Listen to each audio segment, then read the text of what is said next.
बिना कॉन्डम का उपयोग करके आप अनवांटेड प्रेगनेंसी से कैसे बच सकते हैं? जी हाँ, कोई भी प्रोटेक्शन आप यूज़ नहीं कर रहे हैं, फिर भी आपको प्रेगनेंसी नहीं होगी। तो इसके लिए एक तरीका है जो कि आप आज़मा सकते हैं। कई फीमेल सोचती हैं कि या फिर मेल सोचते हैं हम पुल आउट मेथड यूज़ करेंगे, यानी कि स्पर्म है उसको बाहर निकालेंगे तो इससे प्रेगनेंसी नहीं होगी। तो इसमें भी चांस होते हैं, क्योंकि जो प्रीकम होता है, पहला चिपचिपा जो भी लिक्विड आता है व्हाइट, उससे भी आपको प्रेगनेंसी होती है। जो ट्रांसपेरेंट होता है ना, तो उससे भी आपको प्रेगनेंसी हो जाती है। उसमें उसमें भी कुछ अमाउंट में स्पर्म होता है। तो इस चीज़ को तो बिल्कुल छोड़ देना है, इस मेथड से भी आपको रिस्क है।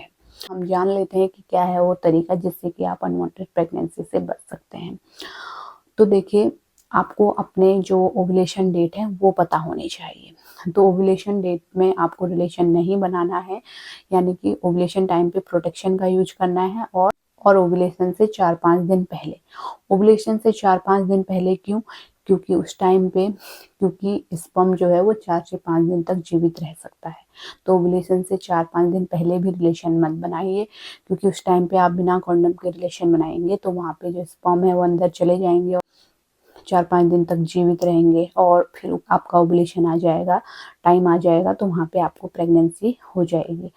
तो इस चीज़ को ध्यान रखना है। बाकी टाइम आप पूरे महीने में विदाउट प्रोटेक्शन के साथ रिलेशन बना सकते हैं। यानी कि मोटा-मोटा अगर मैं बताऊँ, तो जैसे आपके पीरियड के पहले दिन से आप 10वें दिन तक आप बिना प्रोटेक्शन के रिलेशन बना सकते हैं। जैसे मान लिया जाए आपको 1 तारीख को पीरियड आती है, तो 1 तारीख से 10 तारीख तक रिलेशन बना सकते हैं। ब्लीडिंग के चलते भी आपको प्रेगनेंसी नहीं होती, और आपको जो आपका पीरियड डेट ख़त्म हो जाता है, यानी कि जो ब्लीडिंग होना बंद हो जाता है, उसके बाद भी 4-5 दिन तक आपको प्रेगनेंसी नहीं होती है। यानी कि 1 से 10 तारीख तक आपको प्रेगनेंसी नहीं होती है। अगर आपको 1 तारीख को पीरियड आता है तो आपकी डेट कोई भी हो सकती है ना? तो शुरुआती 10 दिन वो सेफ होते हैं, पीरियड के दिन और पीरियड के बाद के 4-5 दिन।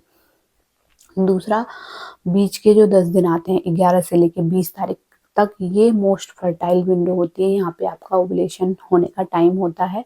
तो यहाँ पे आपको विदाउट प्रोटेक्शन के रिलेशन नहीं बनाना चाहिए, यानी कि कॉन्डम का उपयोग करें या फिर जो भी आप प्रोटेक्शन यूज कर रहे हैं वो करें। तो बीच के जो दिन होते हैं वो अनसेफ होते हैं, और लास्ट के दिन में फिर से आप सेफ हो जाते हैं, यानी कि 21 तारीख से लेके 30 तारीख तक आप सेफ हो जाते हैं। वहाँ पे आप बिना प्रोटेक्शन के भी रिलेशन बना सकते हैं। यहाँ पे आपको प्रेगनेंसी नहीं होगी। तो इस तरीके से आप बिना प्रोटेक्शन के रिलेशन बनाइए, तो इससे आपको प्रेगनेंसी नहीं होगी। बीच के 10 दिन छोड़ देने हैं, और शुरुआत के 10 दिन और लास्ट के 10 दिन आप बिना प्रोटेक्शन के साथ रिलेशन बना सकते हैं। तो इस तरीके से आप अनवांटेड प्रेगनेंसी से बच जाएँगे। ओव्यूलेशन डेट नहीं निकालना आता तो पीरियड से 14 दिन माइनस कर लेने हैं, और डेट निकल के आती है वही आपका ओव्यूलेशन टाइम होता है। उसके आस-पास आपको रिलेशन नहीं बनाना है। या फिर ओव्यूलेशन ट्रैक करने के लिए किट भी आती हैं, जिसमें पता चल जाता है कि आपका ओव्यूलेशन कब होने वाला है। उन किट को लाके आप ओव्यूलेशन ट्रैक कर सकते हैं, और उन दिनों पे आप अवॉइड कीजिए, या फिर प्रोटेक्शन के साथ उस टाइम पे रिलेशन बनाइए। तो बीच के जो दिन होते हैं वो उनमें ओव्यूलेशन होता है, और साइड के जो दिन होते हैं वो आपके सेफ होते हैं।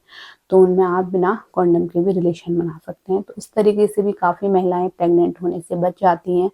अनवांटेड प्रेगनेंसी उनको नहीं होती है, अगर उनको अच्छे से पता होता है कि उनका अंडा कब निकलने वाला है। तो ये एक चीज़ होता है जिससे कि आप दवाई खाने से भी बच जाते हैं, और कॉन्डम का उपयोग भी आप करने से बच जाते हैं। तो उम्मीद करती हूँ आप समझ गए होंगे। कोई भी डाउट है तो नीचे कमेंट में लिखिए, और इसी तरह के हेल्पफुल वीडियो देखते रहने के लिए चैनल को ज़रूर सब्सक्राइब कीजिए। Thanks for watching.